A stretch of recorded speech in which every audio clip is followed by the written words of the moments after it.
Okay, I think I got it right. Hello, everyone. We are gracefully joined today with voice actor Gary Yeung. Gary, would you like to introduce yourself? Hey guys, hello. How's it going, everyone? I am Gary. Actually, that's all I prepared. Gary, we might have had you on this show to talk about all your roles, as well as a certain person who I really admire your role as Velnort in Octopath Traveler Zero. What do you think about that yeah, guy? yeah, Velnort, man. So, um, yeah, Velnort's a really interesting dude. You know, when I do my voices, when I do voice acting, I don't really, think too much. Like, I think a lot about the character after the fact, but while I'm working on the character, I don't. I try to let the character exist on his own. So, I haven't really thought about Velnort too much, and so I'm thinking a lot about this on the fly. So I just want to say that. But when I think about Velnort, now after the fact, um, the one thing I really like about Velnort, and the one thing that really resonated with me, is that he's he to an extent he's kind of a coward, and he doesn't really think for himself. He kind of just follows the rules, and that's kind of how he got into his big trouble in the first place, right?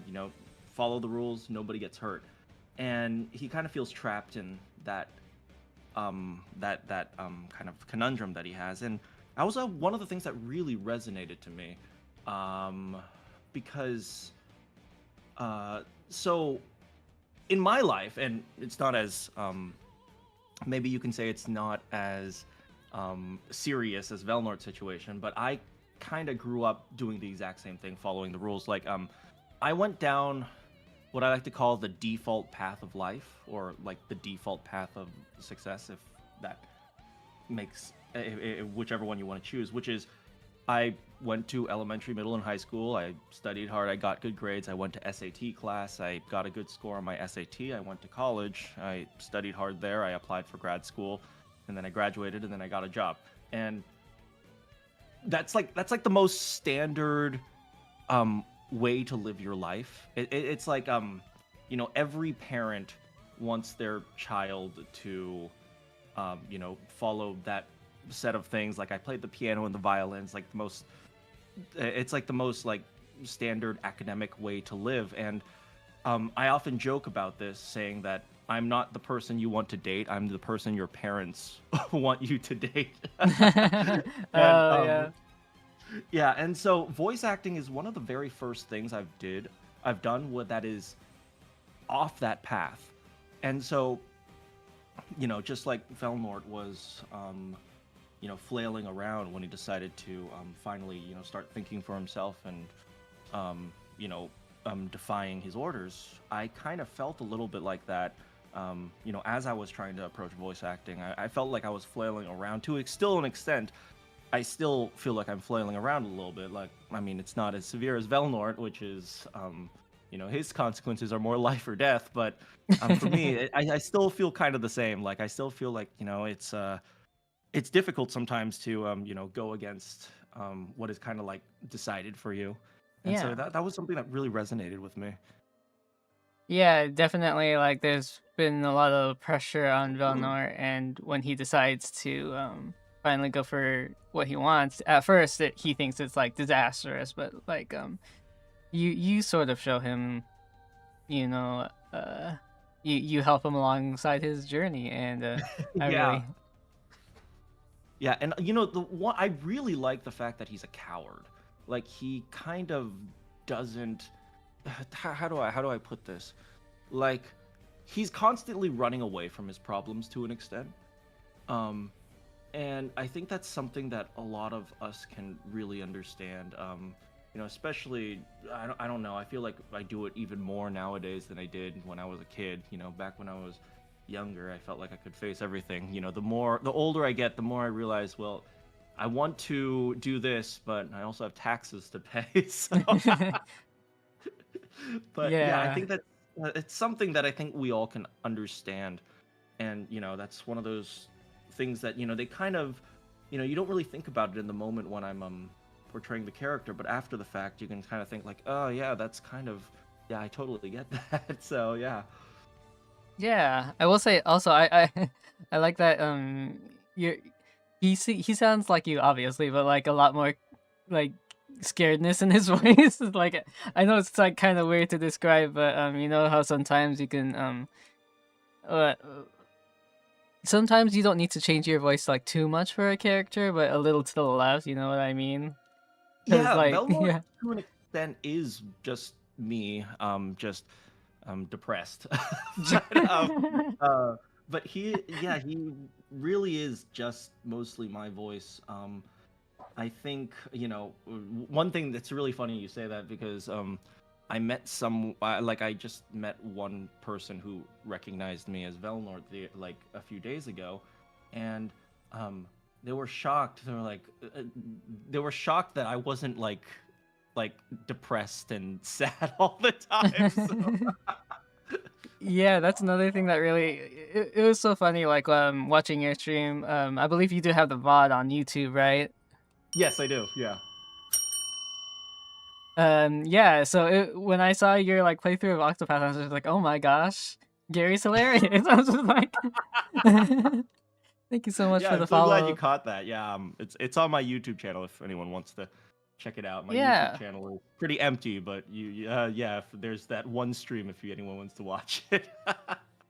Yeah. Oh, speaking of, let me pin your that there website, and then everyone make sure to check Gary out Yes, thank you, everyone. if you want to see an amazing Octopath Traveler Zero playthrough. You'll want to see Gary's. I'm not sure if amazing is the right word, but yes.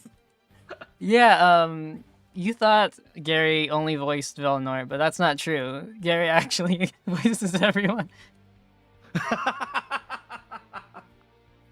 They chat likes your unique draw to Velnor, and they love the look of your website. Oh, really? Thank Yeah. you so much, everyone. Yeah, I probably worked harder on that website than I have my entire voice acting career. So I'm it, glad it to hear it's really good. I love that it's themed. that. Thank you. Francis, the website is hella cool. Thank you so much, everyone. Yes. Well, to a little pivot to a little bit.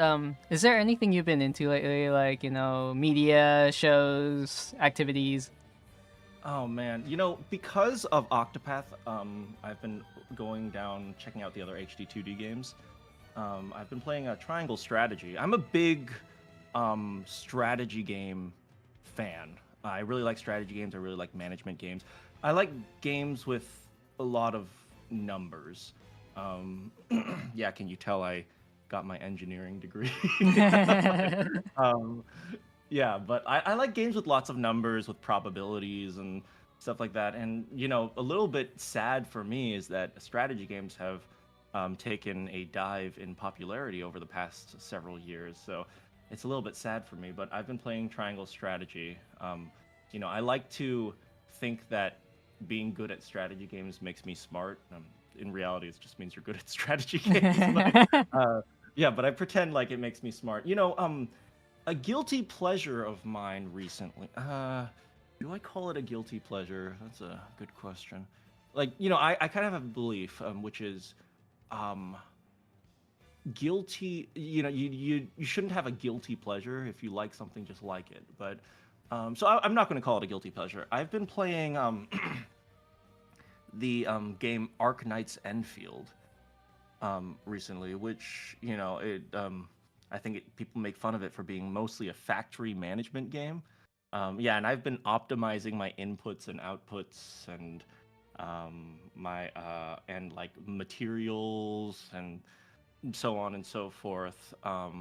And one of the reasons why I called it a guilty pleasure is because I'm not a big fan of gotcha games, to be honest. I know, talking about gotcha games and whether or not they're good or they're ethical is, it's a big point of controversy. But yeah, like I'm not a huge fan of gotcha games, but Ark Knights Enfield is, I've been enjoying it, and yeah, like kind of like the more of the factory management things than anything. Like there's like a whole big combat section of the game, and I'm just completely ignoring that. I've just been trying to figure out how to produce more things so I can sell them, and I can make... Yeah, I totally feel that.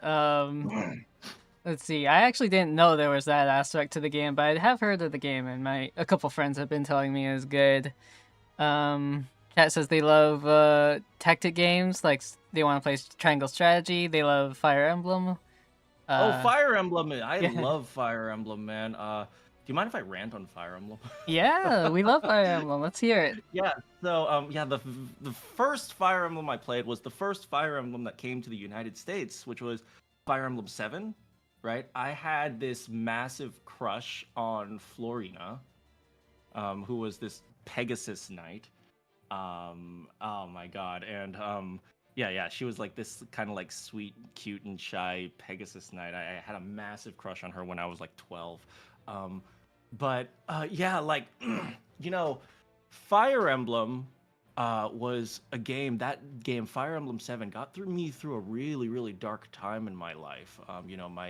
I had like there were a lot of family problems that I was having at that time, and one of the things I really, that was really crazy and like almost magical to me was that in that game, I played it on the Game Boy Advance, so it was like a tiny screen back then. But the characters, they would just look out at the screen. They would break the fourth wall and talk to you, and they'd be like, "Hey, Gary, great strategy. What do you think we should do next?" And it's like it gave me a sense of like existence, like of like people talking to me, especially in that time period. I told you my family wasn't doing too well back then, so I didn't really get a chance to chat with anyone. I didn't have too many friends I could confide in, and like playing through Fire Emblem. Oh my god.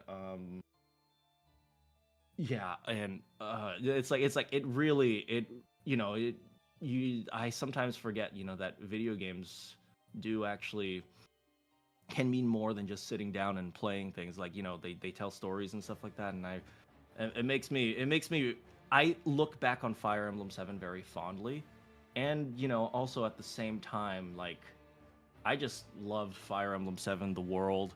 Like what was it? I was so invested in the Nino and Jafar plot line.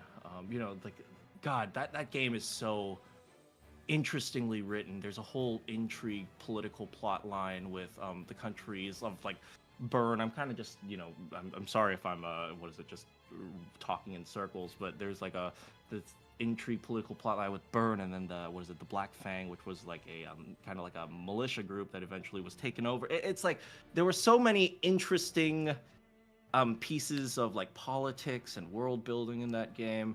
God, it's like it really and it's on a freaking Game Boy Advance. It's like on a like a what is it, like a tiny screen. So it's pretty crazy. Back when I was a kid, I had better imagination and better eyes. So now I probably couldn't play the game. I have to probably like emulate it onto like a big screen or something. But yeah, that's that. I was a huge fan of Fire Emblem, and I even got involved in the whole like speed run thing. I never really got very far in that, but like I tracked all the speed runs and stuff like that. Yeah, eventually I went back and played do you mind if I keep talking about Fire No, that's it. Like even chat's been loving it, and chat loves Fire Emblem. They love the story, the animations. Emblem? It was really amazing for what they accomplished Yeah. with Yeah, the like Fire Emblem, GBA. like the music was great. I'm going to give a very controversial opinion here. Hmm. Um, which is so the most popular one, I think the kind of the most mainstream popular Fire Emblem game is Fire Emblem Three Houses. And everyone loves it. I love that game too. My controversial opinion and hot take, I suppose, I do thoroughly believe that Fire Emblem Three Houses will destroy Fire Emblem. And the reason I say that is because it was too good.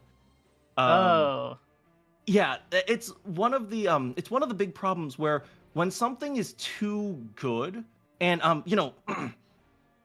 Fire Emblem is known to be a kind of like a strategy game.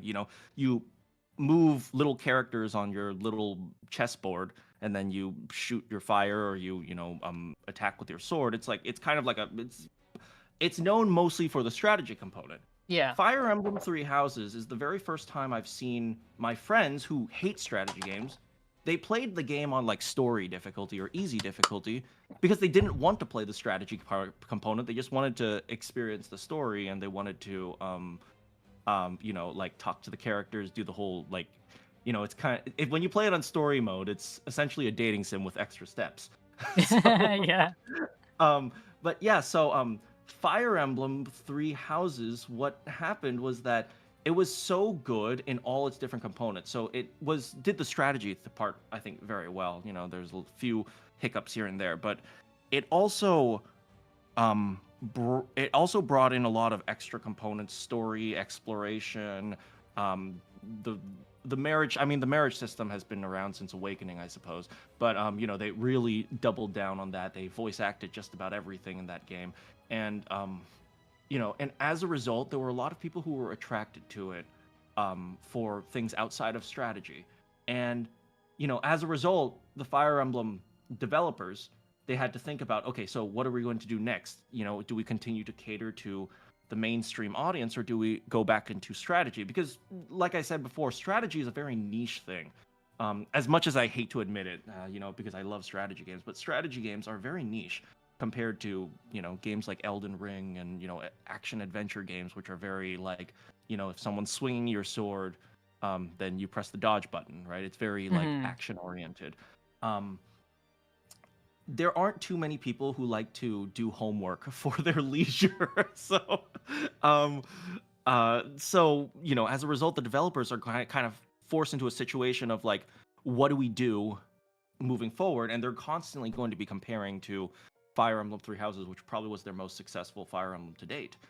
And so that's why I'll often say like that's Fire Emblem Three Houses is the Fire Emblem that will destroy Fire Emblem, because it did too many things and it catered to too many people successfully. By the way, it didn't just. I'm not just saying they catered to people, but they catered to a whole bunch of people very successfully. But as a result, they're going to constantly try to emulate that. I am a little bit apprehensive for the coming Fire Emblem because of that. There's a new Fire Emblem coming out. I saw the trailer, but yeah, that's kind of how I feel about Fire Emblem. I mean, you could say I'm an elitist when it comes to strategy games, but yeah. Yeah, like definitely. I could see in Engage they wanted to bring back, oh look, the classics are back with the Engage ring system, and then in this one, the next one coming up, they're like, hey, it's a sequel to Fire Emblem Three Houses, right? Yeah, yeah, especially like, we kind of saw that in Engage. They emulated they kind of emulated the idea of like, having like a hub world and overworld, but they made it a lot smaller, for I think for good reason, because the replayability of Three Houses definitely took a dive when you had to explore the big monastery area over and over and over again. But yeah, I played Engage. I actually really liked Engage's systems.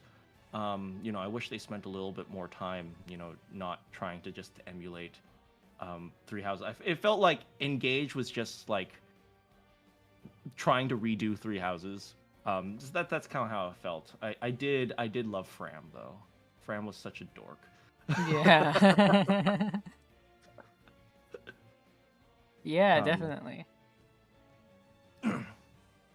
yeah, but that's. I mean, yeah. So like, I will rant to death about all things Fire Emblem. So I'll stop here. I'll let you keep going.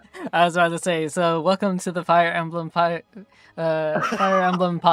We're joined here today with Gary. Okay, so in short, 7 is your favorite? So I love 7. I 7 and 8 were the Game Boy Advanced ones, so those were the ones I played mostly. Yeah, but I really loved 7. It was my first one, so maybe you can say it's the most nostalgic for me. Okay, before we move on from Fire Emblem, I will say, speaking of dating novels and stuff, I really my first one was I think it was Fates. Yeah, Fates was the first one I encountered like personally, other than uh obviously Fire Emblem's first game was Super Smash Bros. Melee. Um, Ike from Smash Bros. yeah. But yeah, I like the aspect that you could let your friends date each other too.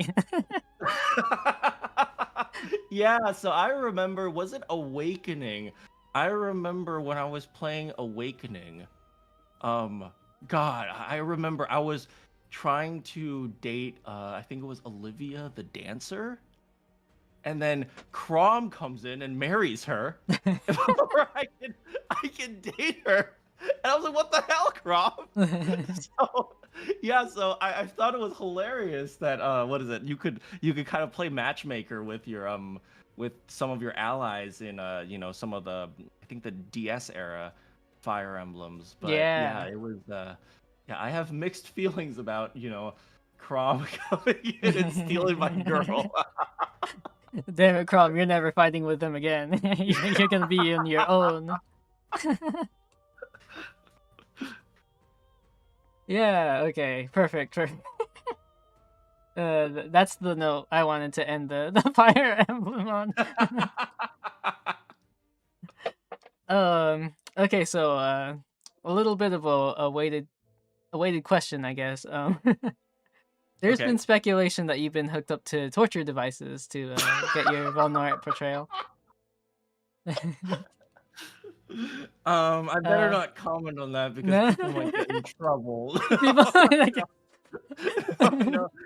No, no torture devices. There was definitely trying to, you know uh tapping into some emotions, but no physical torture at least. But yeah, it was definitely a was it an experience, there's a lot of Velnor has a lot of screaming, and it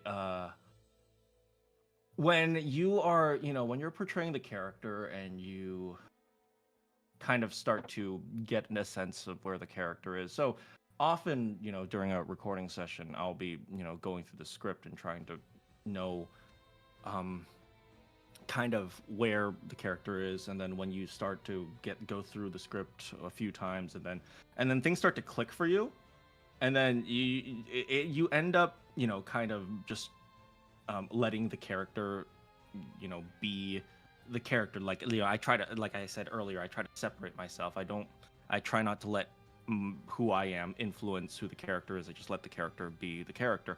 But like when things start to click and you start to understand what the character is doing, um it sometimes is a little bit, sometimes it's fun, sometimes it's, a little bit darker than you might expect, with this poor guy Velnort. And it makes, it definitely took me for a ride while I was recording.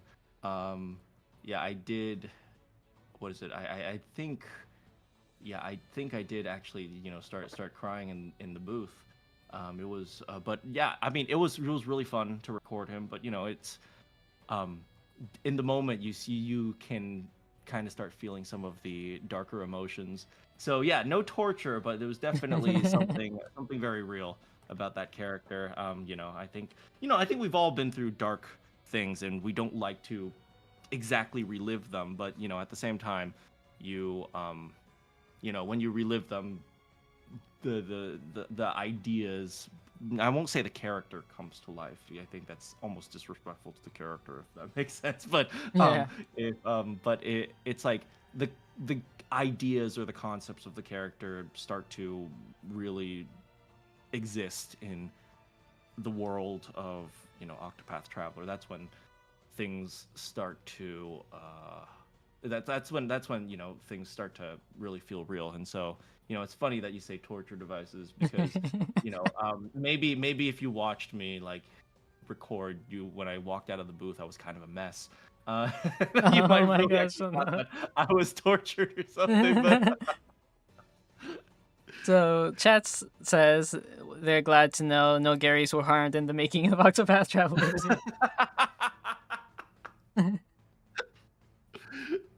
uh, But like you said, this to get a little on the serious side, I agree. Like I feel like you get to these moments, and the moments you experience in real life, you don't always get to have the same catharsis that you get when you're voicing a character, for example. Like you get that chance, and so being able to portray the emotions through Velnor sounds really satisfying and rewarding.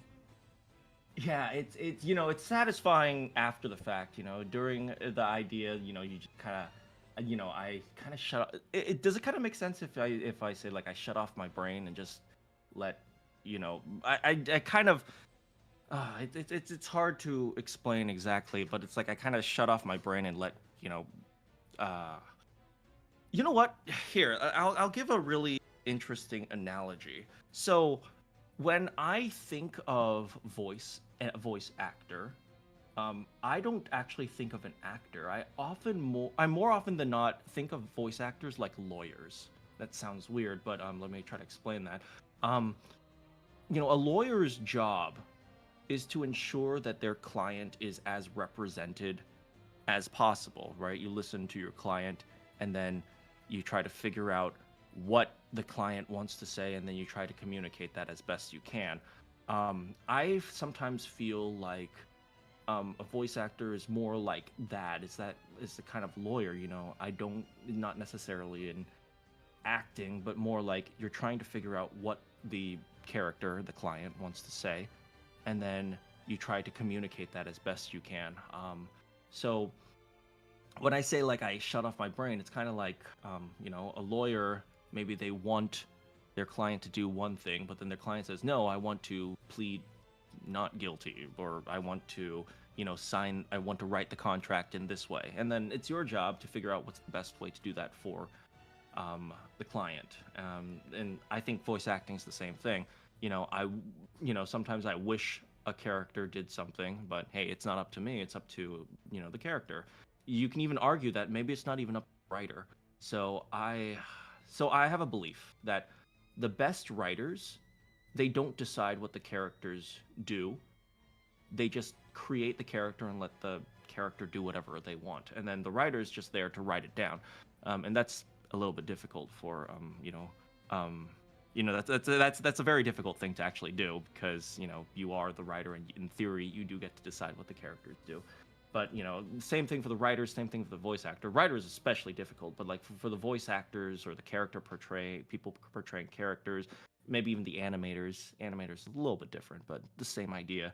um it's not up to us to decide what the character does. It's up to the character.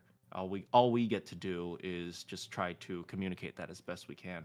So that's what I often am thinking when I say I try to shut off my brain because I don't want to think for Velnord. Velnord thinks for Velnord, and I just kind of exist to um, give him his representation.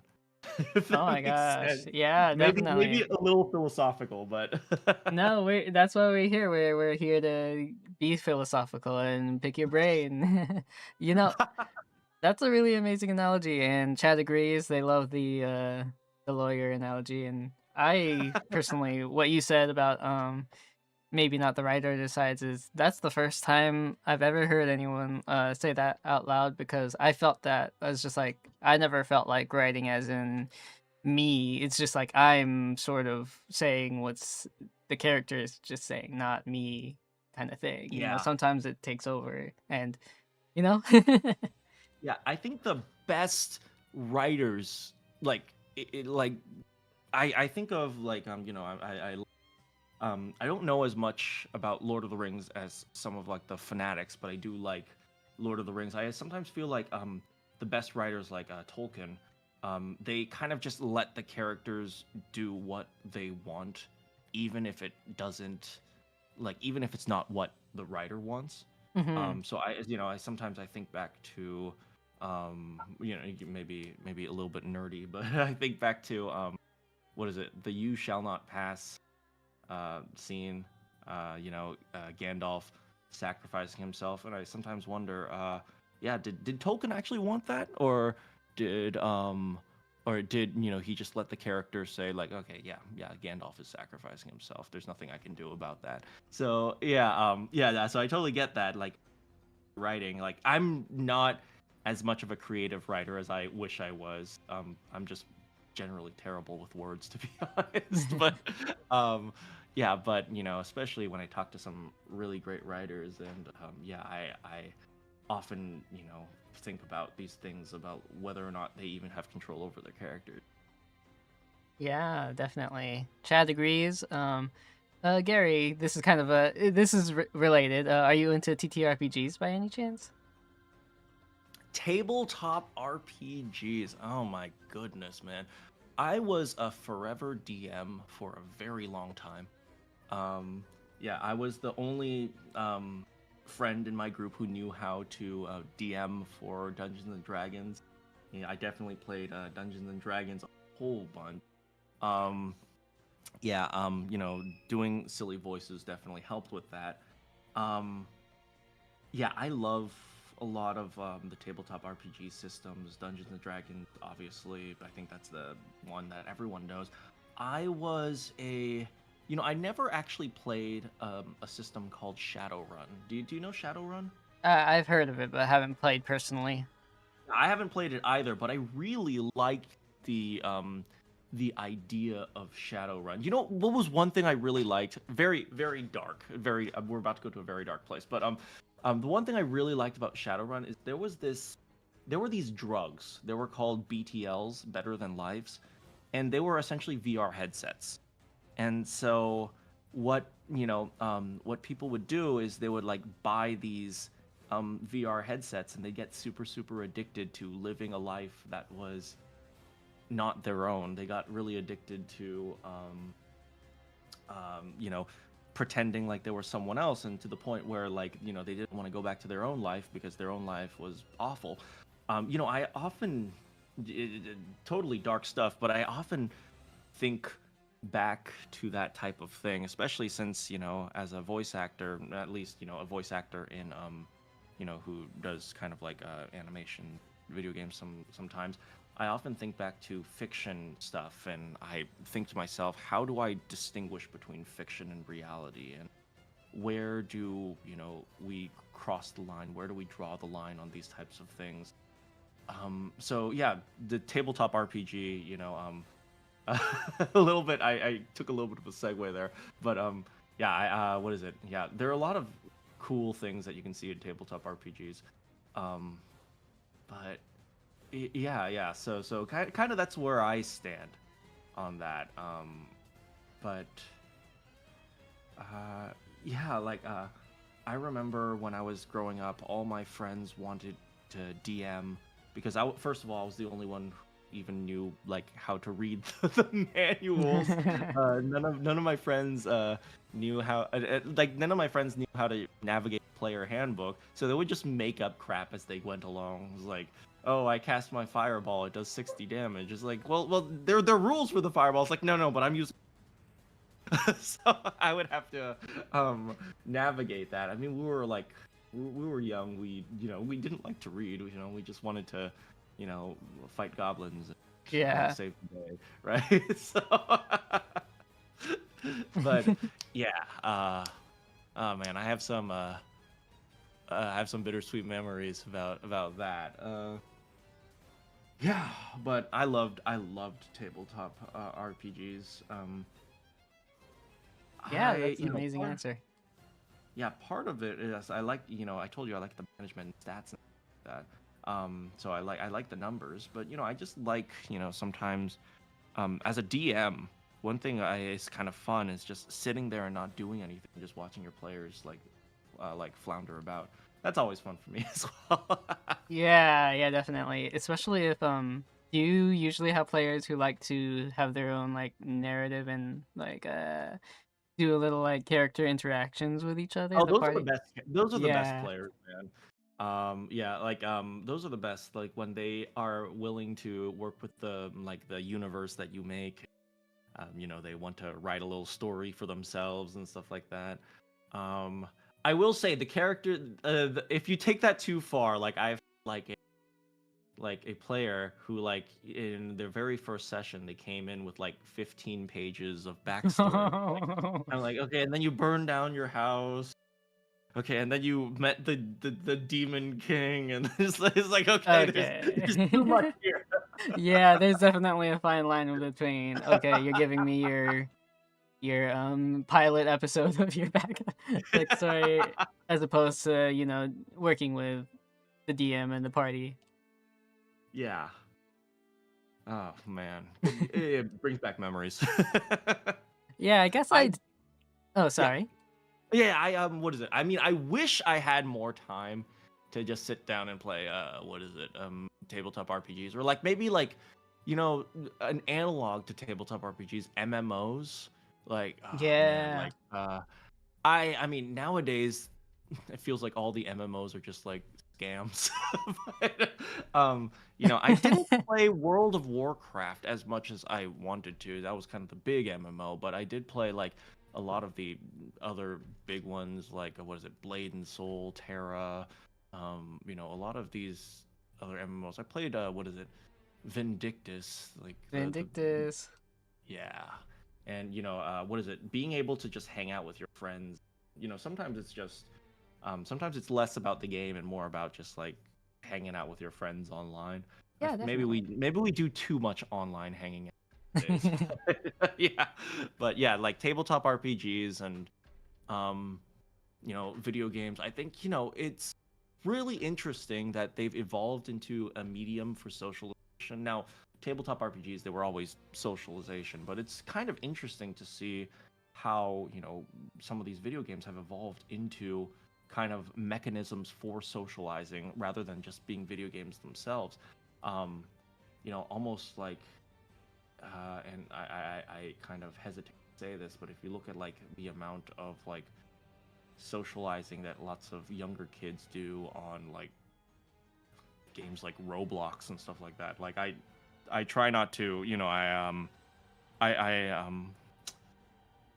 I try not to talk too much about that because I have some mixed feelings about how much time young kids are spending online nowadays. Maybe I sound but yeah, but it's very interesting to see how some of these games have functionally become socialization. And I've met some of my really close friends through online things, online games and stuff like that. So it's both. You could say it's a bad thing that we spend a lot of time online, but the world has gotten a lot smaller thanks to the internet and through like games and you can hang out with friends all across the world on MMOs, and you can there are like tabletop RPG online systems now that you play. It's a bad but also a good thing. Yeah, definitely. On one hand, you get to hang out with people no matter where they are in life, but on the other hand, there's something that board games and doing sports together, gives that different sort of vibe. Yeah, I will say kind of the one thing that I think is definitely a detriment is the amount of anonymity that you can have online. That I feel like that causes problems sometimes. Like even when you can say whatever you want and there are absolutely zero consequences. Like once again, maybe I sound like a boomer right now, but No, no, no. yeah, but yeah, I think it's a yeah. I totally took a weird segue there, but still. Yeah, no, no, no. That's a good segue, especially. And yeah, I definitely should have seen that you like TTRPGs when you said you like number games and stuff like that. Yeah. Yeah, what is it? I had like a set of metal dice, man. So like Oh, I spent a whole bunch of money on like all these customized like metallic printed dice and so things like that. So like what is it? And these things were you could use them as weapons if you wanted to. Like weapons. yeah, but yeah, like I had like these like customized like what is it? What is it? 3D printed resin shaped dice and all Whoa. that. Like I was obsessed with like all like these designer dice. I probably could have probably had like a steak dinner every once a week if I didn't spend it all on dice. So I spent a lot of money on like just random dice and random like little tabletop figurines and stuff like that. But yeah. Yeah, no, whenever I go to like a GameStop or like a convention and I see that their dice stand, I'm just like, oh gosh, it's calling my name like the Green Goblin mask. Yeah. Yeah, that's awesome. Do you have any headcanons with Velnor? Like for example, does he play TTRPGs with Renew at night? Oh man, does he? I mean, I don't know. Like if maybe like on the weekends he gets together with Titus and Titus. yeah, he gets together with Titus and Jurgen and they You EDM. oh my god, now it's in my head. Yeah, head cannons. I just want him to live happily ever after with Rinyu wherever he is. Yeah. Yeah. I think in terms of head cannons. Oh, good man. One thing that is it's just kind of a weird thing I noticed in Octopath Traveler was that there is no double bed. Everything is a single bed. It's just they put two single beds together, Huh. right? Yeah. So like your mom and dad don't sleep in the same bed. They're sleeping in two different beds right next to each other. And I first noticed that with Velnord and Rinyu, and I was thinking to myself like, oh, I can't tell if like he's trying to be ethical and not sleep in the same bed with Rinyu until like they're married, or they just like or maybe they just fight and like so like my head canon is that Rinyu steals all the blanket. which is why they sleep in two different beds. Like, oh, it's like, why don't you want to sleep with me, Vilnar? He's like, oh, honey, we have to wait till marriage. Yeah, so that's really the only real headcanon that I have. And that was like way after, when I actually played it. Like on that stream, that was the first time I really played it. And I wanted to say something, but what is it? I didn't because, I didn't get to Velnord's part until, after the stream. So so then that was, like I continued playing through it. I mean I know the entire storyline. Because I went through it, but like Mhm. actually sitting down and playing it, I haven't actually finished it. I only got to so far I've only gotten to what was his name, Partis the Third. That's sorry, that I blanked for a second. Partis the Third. Yeah, Santa Claus. Yeah, evil Santa Claus. Yeah, but so I was playing it off the stream and I actually got jump scared by one of my voices because I forgot that I also voiced Prince Osasuna in the flashback. Oh, okay. Yeah, Yeah, so I forgot what was his line. He was like, there is but one thing you lack, ambition or something. oh my Yeah, gosh. so yeah, I completely forgot that I voiced him. So yeah, so that was kind of like whoa, hold on, that Whoa, sounds it's me. familiar. You're like, hold on, was that me? And then you go into the credits. That's amazing. So whenever they call you for like the additional voices, is it during the same sessions as Velnar or? Yeah, I was actually doing the exact same session as Velnord. So, when they casted me, they had me for Velnord, and then they also wanted me for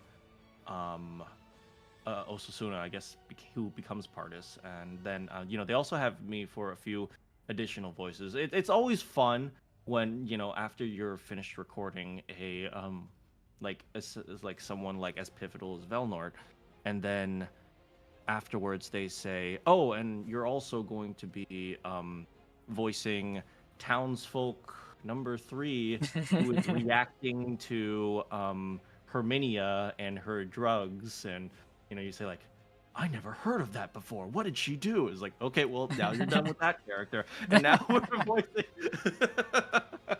That's really funny. That's pretty cool, actually. Yeah, I was always curious about how those happened. Yeah, like what is it? There's definitely yeah, they usually have me not just for, the main voice, but a few like, like one line or two line characters as well. Just because sometimes, they just like younger sounding male or older sounding guy. Well, we have one, so Ah, awesome. That's really cool. Yeah, if you ever play the game again, like even if it's not like completely canonical order, I mean, I feel like people would love that. There's a lot of voices I'd like for you to hear to hear from you. I might make Velnord British or something. That's amazing. Have you know what? How much were you able to sort of bring into like was the director flexible for your portrayal of Vilnart? Yeah, our director, like, he was great. It was, I think it was Clint. Yeah, he was really, really, really cool. Like, we worked together, try to figure out where exactly, um, we stand. Like, there was one line, um,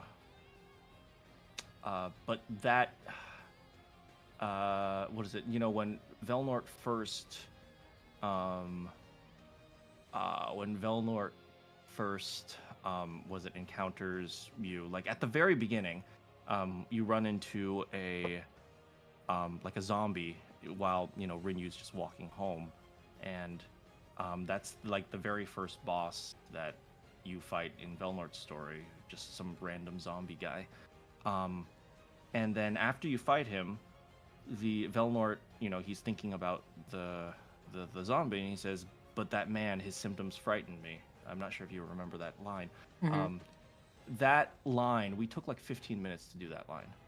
Like, I was working with Clint, and he kept saying like, "No, no, no, try doing this." It's like, okay, so I tried. It's like, "No, that's not right. Do that." And it's like, I think the line came out well, but it definitely like he definitely pushed me to get that line perfect. And so it was, I'm so happy that he pushed that line, because I think that one line really connected the entire story together when he says, "But that man, his symptoms trouble me." But in the moment, I was thinking like, "Oh God, I'm screwing up. Oh God, I can't get this line right." And so like we had to take a break, and then I had to come back in, and then we had to like try the line again. Then we had to like do a whole bunch of different takes before we eventually got that line like perfect. What is it? The director was great. He also but he definitely put in some lines to get them like just right. And I think it's great. I think he definitely succeeded in lots of different lines. If not just me, but for the entire game, I think the voice direction was fantastic.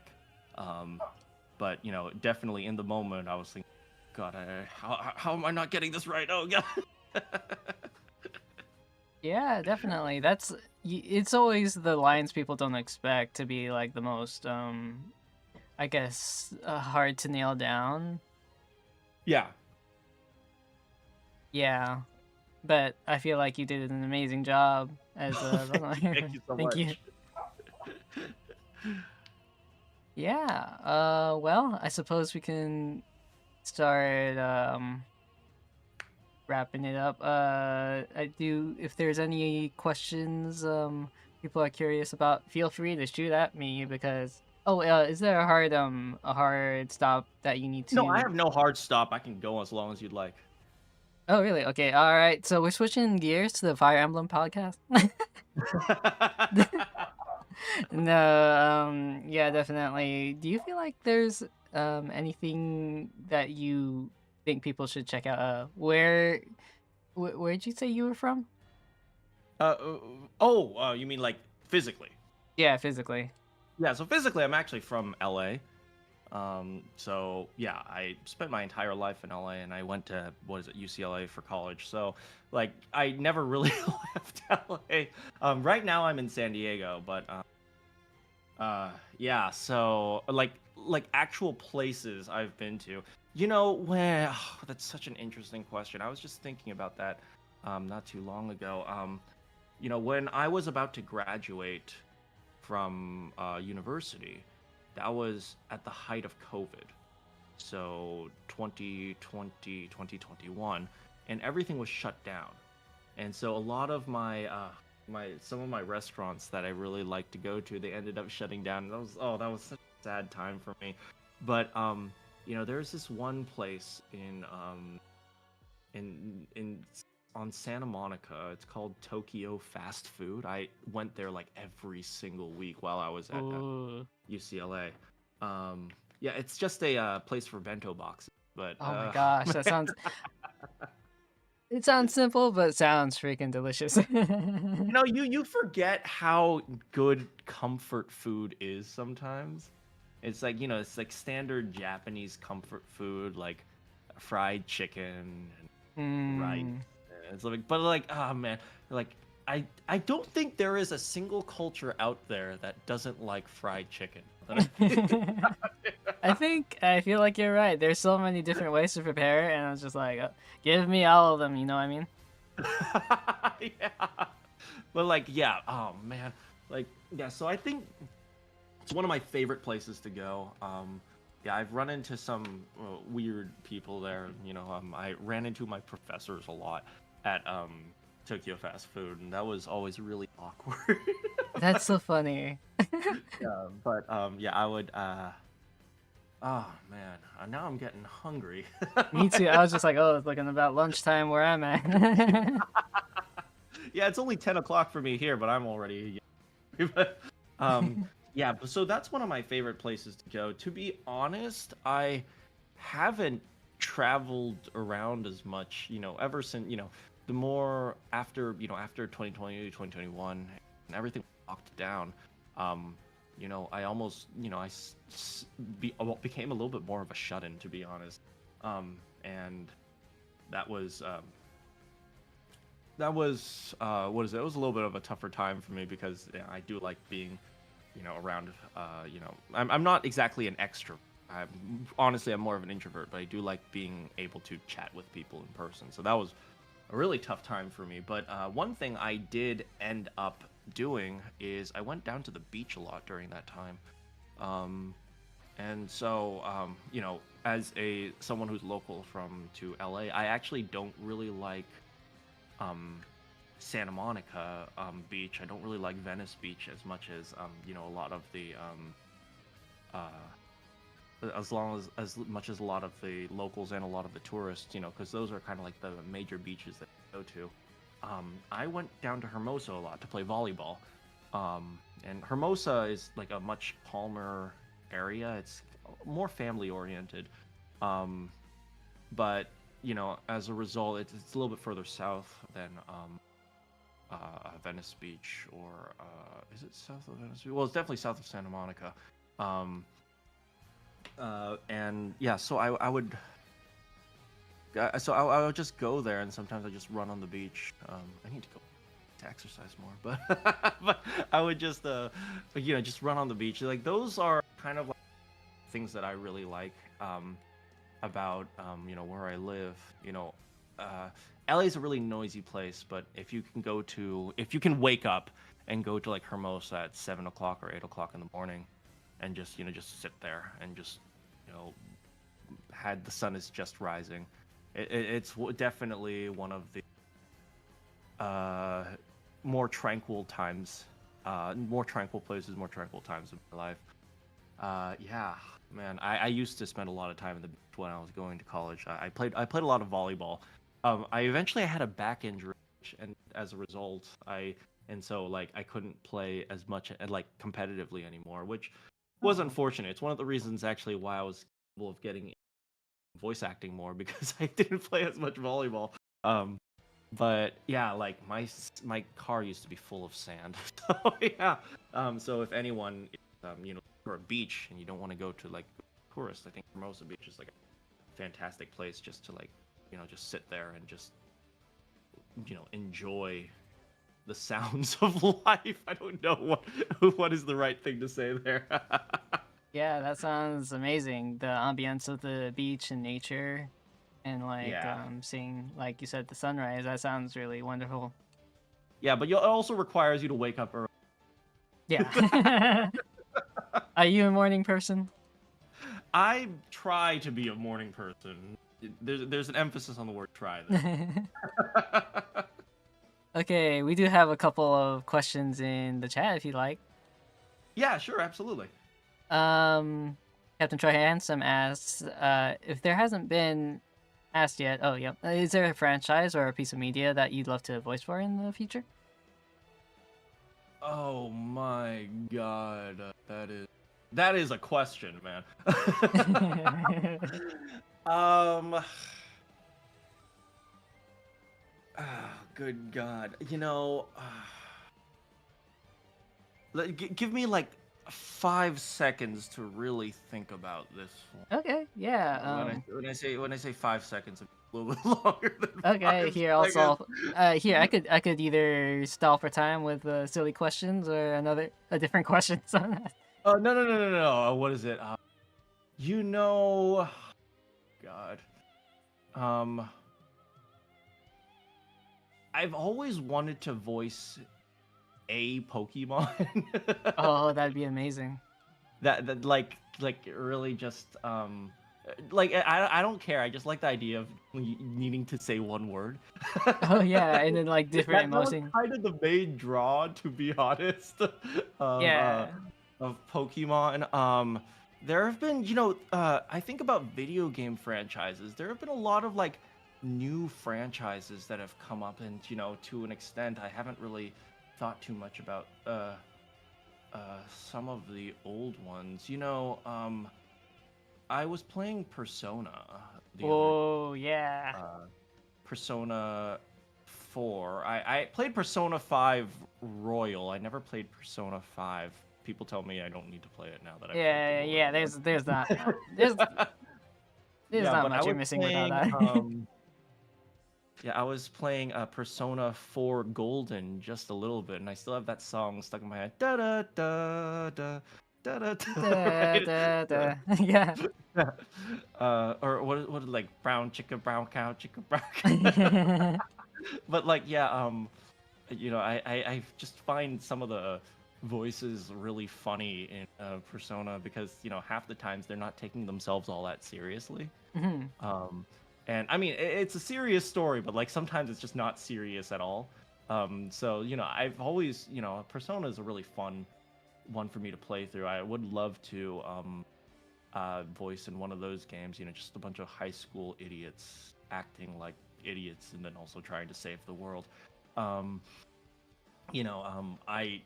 love I love that. I love was it Yosuke? He's from Persona 4. I think like Mhm. Yeah, yeah. I yeah I was playing it earlier. I forgot his name, Yosuke. Like he's like, hey dude. Yeah, but Yeah. yeah, and moving off of Persona, the other Atlas game that they recently released was Metaphor Phantasm. Yeah. I think that was probably one of the best storytelling experiences of the past like maybe 10 years in video games. I have to I agree. Yeah, I really loved that game. And I really liked because Luis is a he's a type of villain that I often say is the one of some of the best written, well written villains, which is good villains are usually right, and it's one of the things I really like about Luis. Yeah, he's a Kingslayer, but he also a lot of the things he says are actually true, and a lot one of the cool things that the protagonists are dealing with is the fact that a lot of the things that Luis says is correct. And so how do you fight a villain who's actually correct? I think I think that was one of the best aspects of Metaphor. But yeah, I loved the voice direction metaphor, I would love to voice in something like that as well. Um, I mean, it's essentially Persona-esque, it's the same calendar system to an extent, but yeah, having being able to like something like um uh um something like that, and it's a game that sometimes doesn't take itself too seriously, but it's also very serious and tackles some really interesting ideas and topics, more so than Persona. Persona 5 is a bunch of kids who go to the mind universe in order to mind control the bad guys, which now that I think about it, does that question free will? Yeah, kind of I'm like gonna be I'm gonna be thinking about that for a little bit. they but are sort of forcing them.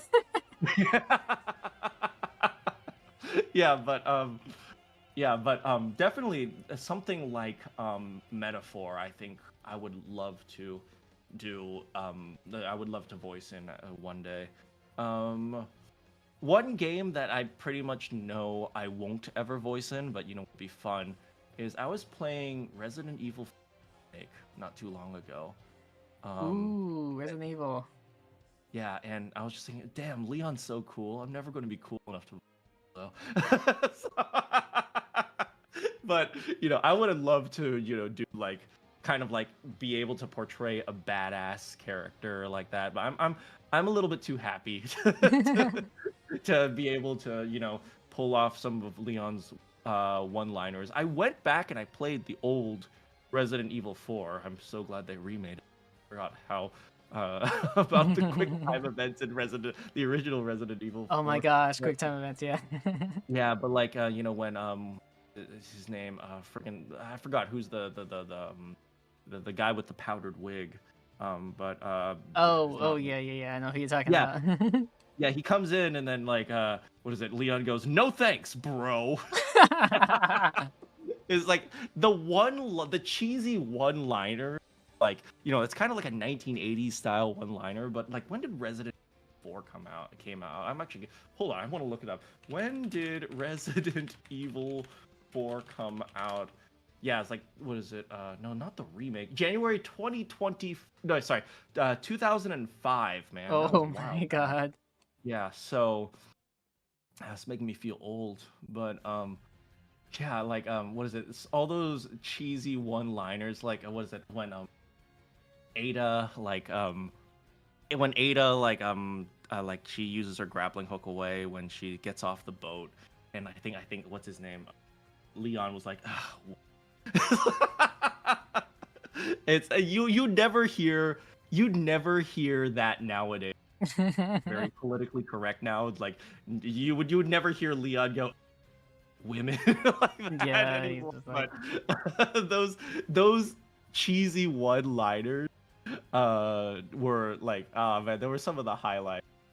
I would love to be able to voice like a stupid badass 1980s what is it, hero like that. I like I said, I think I'm a little too happy. I think I just start cracking up if I actually did that. But yeah, those are some of the franchises that I think of, just off the top of my, there's like a million of them. Oh good god, yeah, I'm gonna date myself. Do you know about a video game series called Croc? oh my god, I do, yes. It's a little platforming baby crocodile dude. Well, I don't Yeah, think he's a oh baby, my but god, I played the heck out of that. Like, I used to steal my uncle's computer. I would go to my uncle's house specifically because, he had the computer back when I was a kid. And so I would say, hey, I want to visit my uncle. And then I just spent all day on the computer playing Croc. But for some reason, I just find it really funny when I think of like franchises. In Croc, there was no voice acting. It was early for the video game. But they had, these characters that go and like the little crocodile ow, ow, ow, so Yeah. so I Oh my think of god. that, and I would love to do something like that, to be honest. That would be so fun.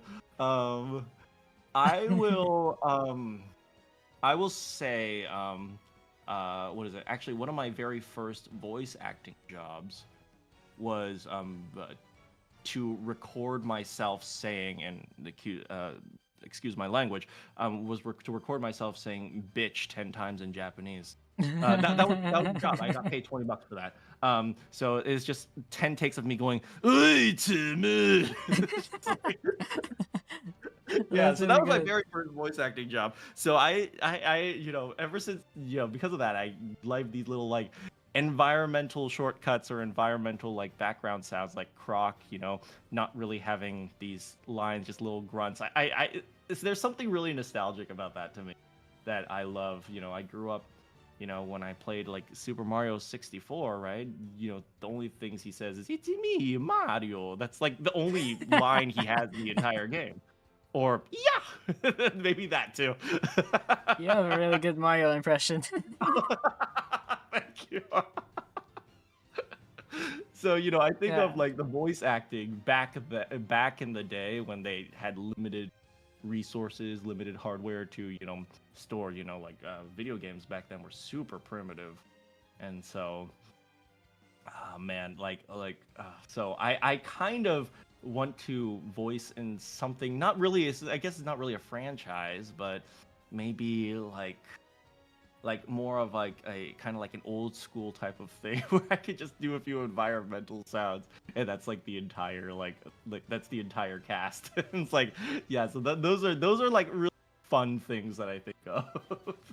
You know what would be amazing now that you sort of put it in my head where they should have a game where they have like classic Resident Evil voice actors with like people who don't say anything. They're like blah, blah, blah, and then like and then the old school Resident Evil voice actors where their enunciation on the syllables are so weird. It's just like you were almost a Jill sandwich.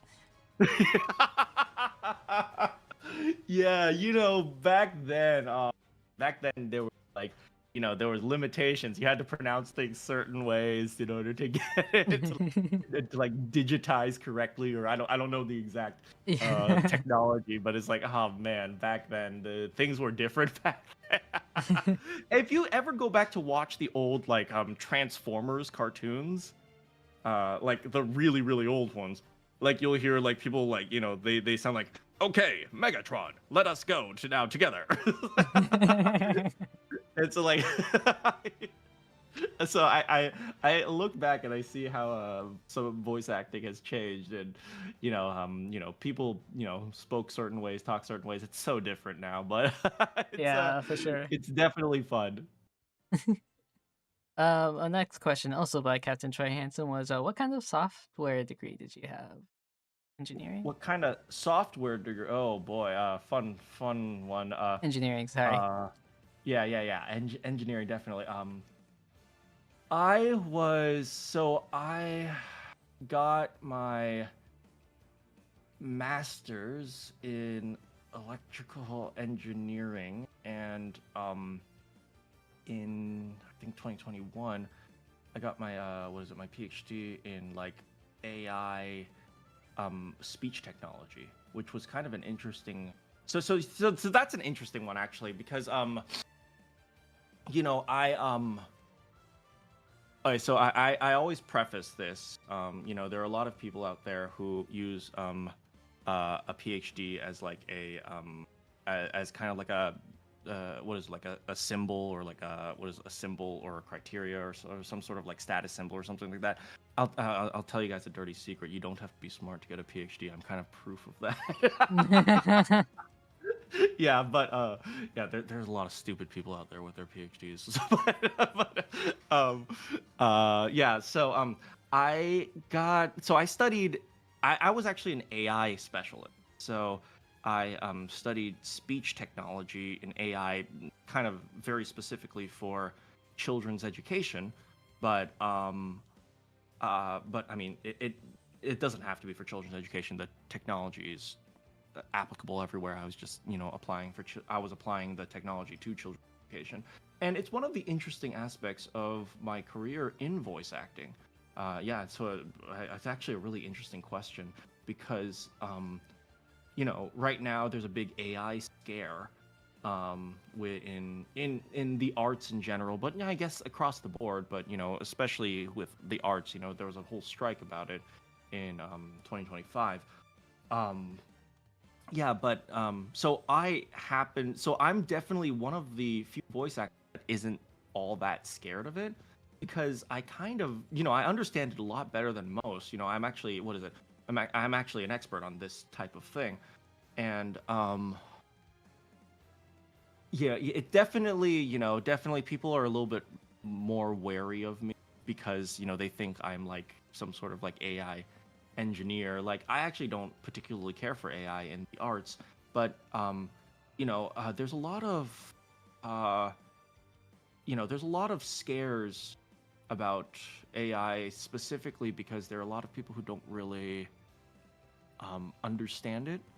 And since we're talking about a degree, I think well, it would help a lot of voice actors if they kind of tried to not be so afraid and try to understand what exactly it's doing, and that could help them understand where AI is and like how to I'm going to put this in quotes, prevent it from stealing their jobs, because I think a lot of voice actors go about fighting AI the wrong.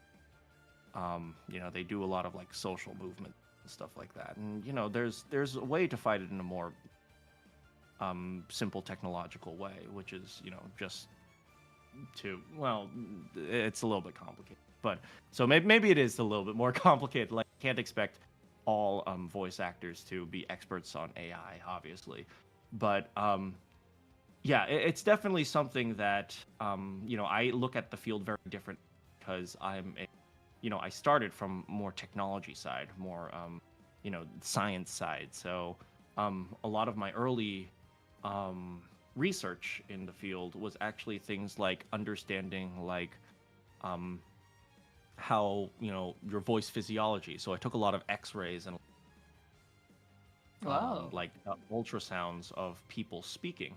Oh. Well, I guess you can't really take an X-ray of people speaking, but like yeah, I took a lot of like ultrasounds of people speaking, um, you know, um, uh, MRIs and stuff like that to understand the throat and like how to recreate it in some aspects, or how to recognize speech in other aspects. And yeah, it's yeah, and I'm actually I talked about this earlier. I talked about how it's a kind of the default pipeline that I went down, like the default um, path of life, which was I went to school, I went to I went to college, I went to grad school, and then I got a job.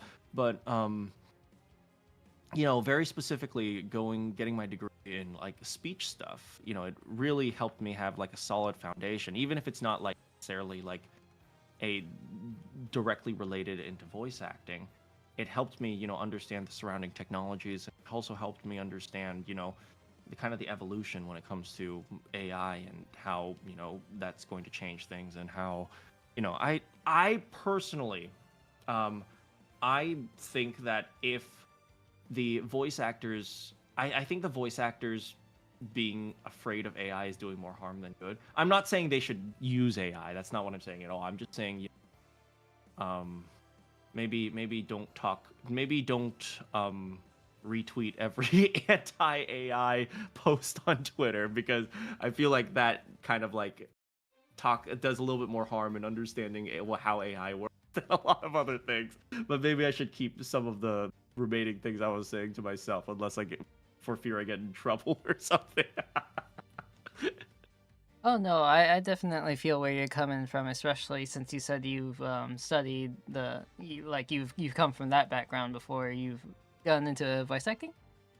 Yeah. So yeah, I definitely I was an engineer actually. So I actually worked in a was it I worked in a few engineering companies developing things like what is it like phone software, like was the chips that are you have in your phone. I also worked at PlayStation for a little Whoa. while, but yeah, but PlayStation was kind of interesting. I was in the R&D. That was, that's actually a little bit of a segue, but that's actually how I got my start in voice acting, because they needed like a demo game. So like in a lot of the companies, in a lot of like in PlayStation, they create these demo games, and these games never actually reach the audience. They're just for the execs or like whoever's playing them, just to show that the technology is working.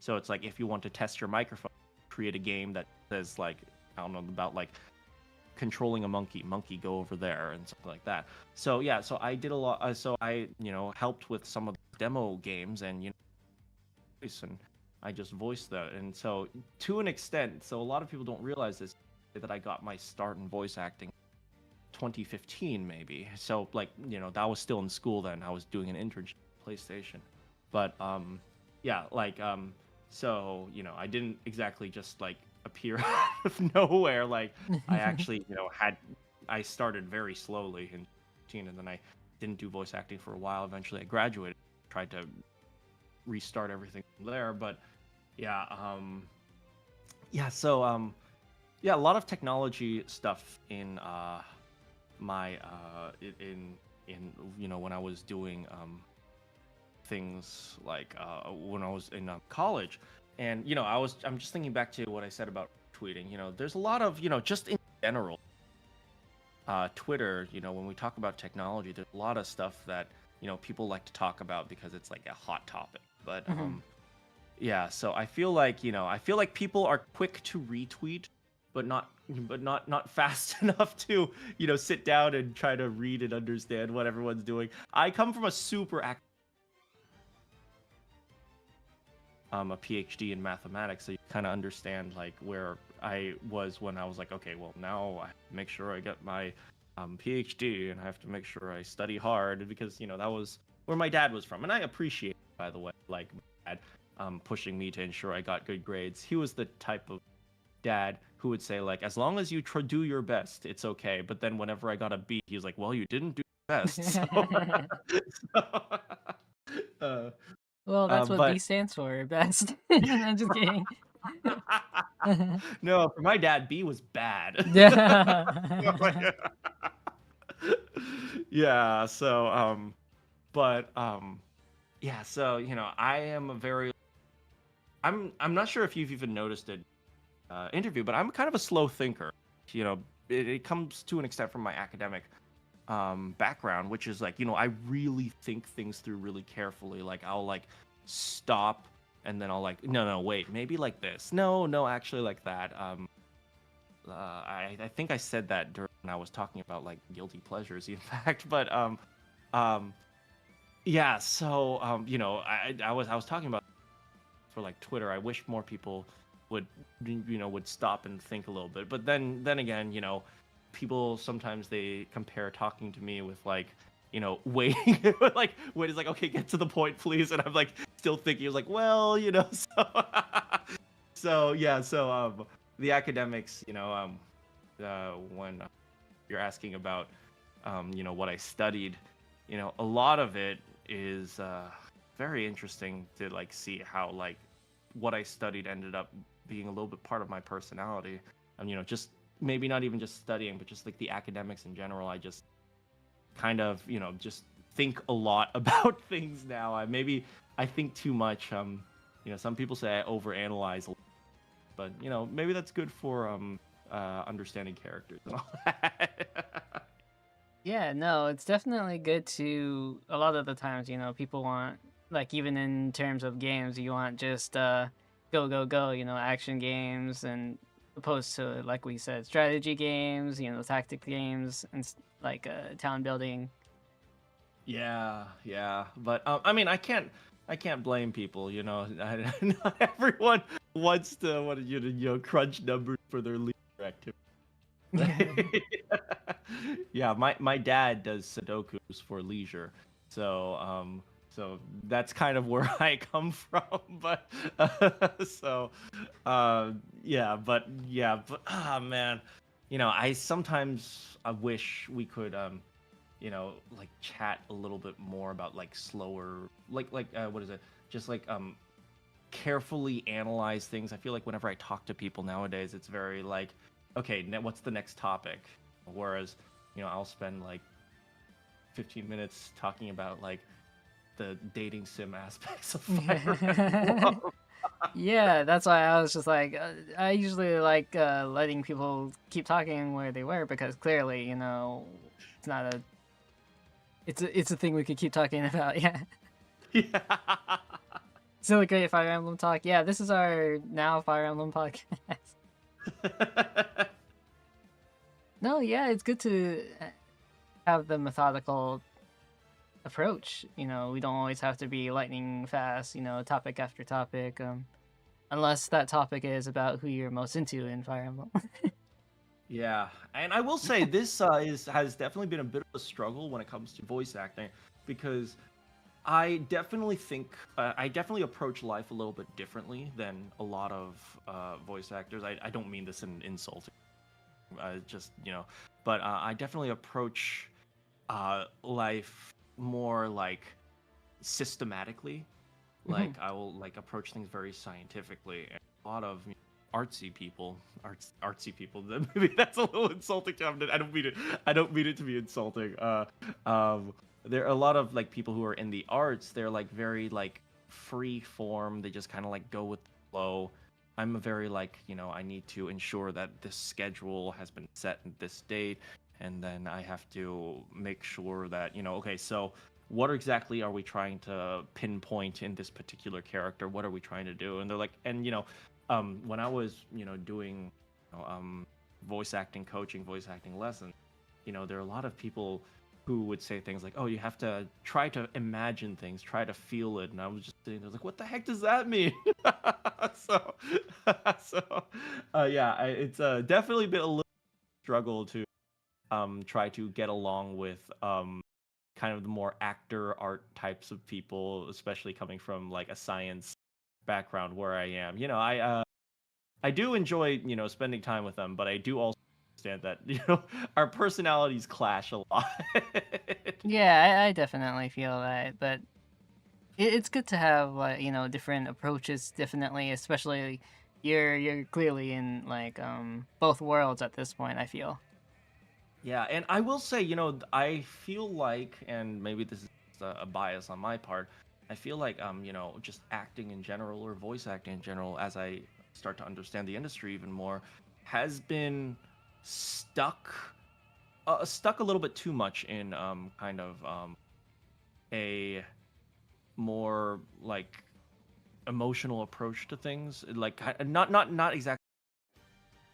not exactly like the people, but like the industry itself. It's one of the reasons why, I think a lot of people get really frustrated with the industry because, you hear things like, oh, as long as you're trying, everything will be okay and you'll make it. Doesn't mean anything. Just keep trying. And it's like, I think it's been a while since the industry has really set up like metrics and ways to understand what you know what constitutes you know a successful career or like because all voice actors are freelance, so it definitely results in a lot of stress. And I think as I approach the industry, I'm finding all sorts of ways to like systematically get rid of unpredictable things like um how I, contact people or, whether or not my, audition is good or something like that. There are all sorts of ways that, we can, you can more systematically understand these things. And I think that um, there, you know, there are a lot of actors who, since they're not in the sciences, they don't really think about it. They just think of like, oh, I'm just going to do my best and be and just kind of more freeform types of things. And it's a different way of approaching things. I think. Well, I mean, let's be honest here. It definitely takes a certain type of person to want to be an actor, a voice actor in the first place, and they're definitely the more like freeform, flowy type of person. It's this all sounds so condescending. I don't mean it to be, uh, but they're definitely more like kind of freeform type of people, and I'm starting to get used to that. I was the more artsy person in my family, I told you my dad was very mathematical, so I often say like I'm too artsy to be in science, and I'm too scientific to be in the arts. So I kind of been trapped in this like weird ground area, but it does have its advantages. Yeah, and so you kind of like look. So I kind of look at the industry very differently. A lot of people. Yeah, there's definitely, I feel that there's a different approach of just auditioning everywhere and not thinking about like how to approach things, how to, sort of build your portfolio, so to speak, even just preparing and thinking in that I'll way. tell Is that what you, you mean? yeah, I'll tell you one place that a lot of uh, actors seem to struggle based on like my talks with other voice actors, which is the financial aspect of things. Oh. Actually, yeah, it's very interesting because a lot of voice actors, I see they're like, oh, okay, well, I'll go get this thing or I'll go buy this thing, and they just like they are very free with their life, but as a result sometimes it's also free with your money.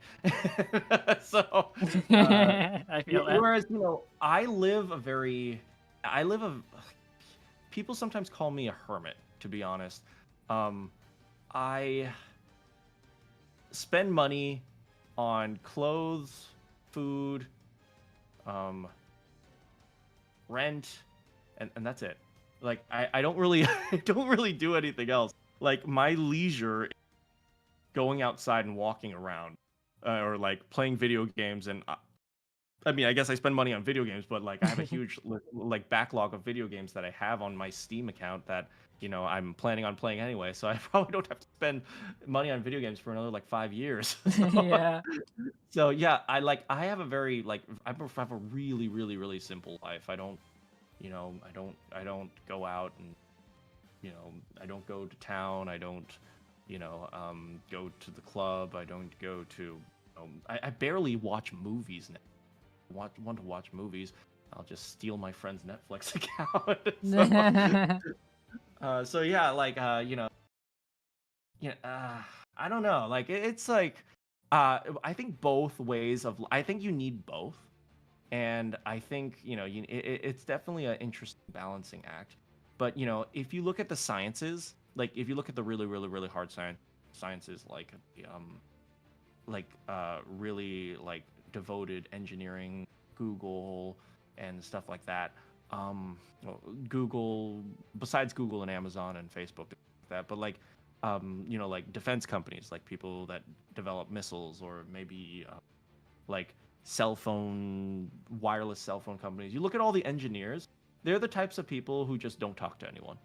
And and once again, this sounds kind of condescending, but I don't mean it like that. Like, I mean, I'm an engineer myself, so I totally get it. But they're the types of people who are like, okay, I go to do my work, I solve the problem, I upload my code to GitHub, and then I go home. And like they're the ones who do the exact opposite of something. So I've been bashing the voiceover industry or the acting industry for not being scientific enough. But to be honest, I would bash into the engineering industry for to an extent the exact opposite way. Because there's a lot of problems that rise when you don't have enough when you don't like communicate stuff. Just even when you're solving like engineering problems and stuff like that. So being able to like get work done, but also being able to talk to people about it and try to how customers feel about certain products or something like that. It could also help engineers in the opposite direction. Maybe more actors should be engineers and more engineers should be actors, and maybe everything will balance out. I think you have a good point on that. I should I should head into like software offices. I'll be like, hey, I'm holding auditions for this voice acting. And they were like, are you in the wrong place? I'm like, no, I'm not.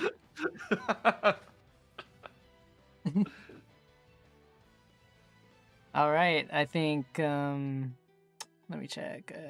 Yeah, I'm exactly in the right place. Yeah, everyone agrees about the backlogs. I think I might be. I think I might be out of questions. Do you have anything you'd like to personally shout out? Anything you're looking forward to, whether it's projects? I know usually you can't talk about those, but like even like games that are coming out, anything you're looking forward to? Yeah, I mean, I don't really post on my Twitter that much other than like basic announcements. But if you want to follow my Twitter, which is just Gary Yeung VO, I post some stuff. There's a fun little Kickstarter thing that I'm planning that it's not me, but I'm involved in, that is coming out, from what I understand, relatively soon. Like Ooh. like a startup for like a animation. So I guess you can look forward to that. I don't besides that, I don't post too much there, so it's only like basic announcements there, like of I'm games that I'm in and stuff. But yeah, but that's the big one. There's like a fun little Kickstarter thing coming up. I'm in, there are a couple more games that are coming out. I can't really talk about, as you said, but yeah, but I always post like the things that I'm in on the Twitter. So yeah, if you just check me out there. But besides that, I don't really know too much to shout out, to be honest. Yeah, that's Um, totally okay. yeah, go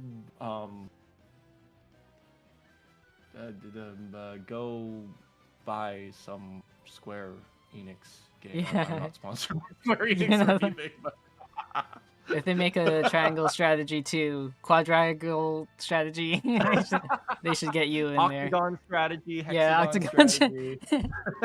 hexagon strategy. They skip a few numbers, and they go straight to that.